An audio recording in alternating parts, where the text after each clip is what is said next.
কোথাও যদি বিয়ে বাড়ি বা অন্য কিছু হয় দাওয়াত করে না, আমাদের সেটাও করতো না, বলতো ওদের ড্রেস নাই, এখানে গেলে আমাদের মান সম্মান থাকবে না। আইসিসিকে দেয়া সাক্ষাৎকারে নিজের শৈশবের কথা বলতে গিয়ে ঠিক এতটুকু বলতেই মারুফা আক্তারের চোখ ঝাপসা হয়ে আসে। পরিবারের কথা বলতেই চোখের কোণে জল। সহজ সরল এই ক্রিকেটার শত চেষ্টা করেও ক্যামেরায় আড়াল করতে পারলেন না।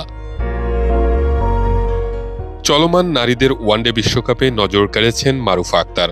বাংলাদেশের এই পেসারের বোলিংয়ে মুগ্ধ ক্রিকেট বিশ্ব। ঝোড়ো গতির সাথে দুর্দান্ত সুইং তাক লাগিয়ে দিয়েছে ক্রিকেট দুনিয়াকে। মারুফার ক্রিকেটার হওয়ার গল্পটা এভারেস্ট ডিঙানোর চেয়েও কম কঠিন ছিল না। কৃষক বাবার সাথে মাঠে কৃষিকাজ করা এই ক্রিকেটার নিজেই জোয়াল টেনেছেন। জীবন যুদ্ধে নানা প্রতিবন্ধকতা থাকলেও দমে থাকেননি মারুফা আক্তার।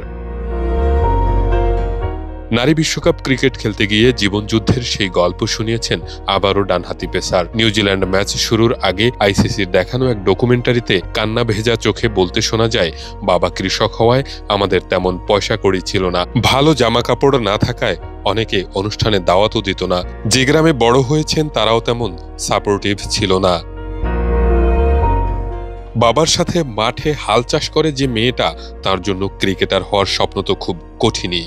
কঠোর পরিশ্রম, দৃঢ় মনোবল ও সব প্রতিবন্ধকতাকে পেছনে ফেলে বাংলাদেশ ক্রিকেটে এক অসামান্য আবির্ভাব এই মারুফা।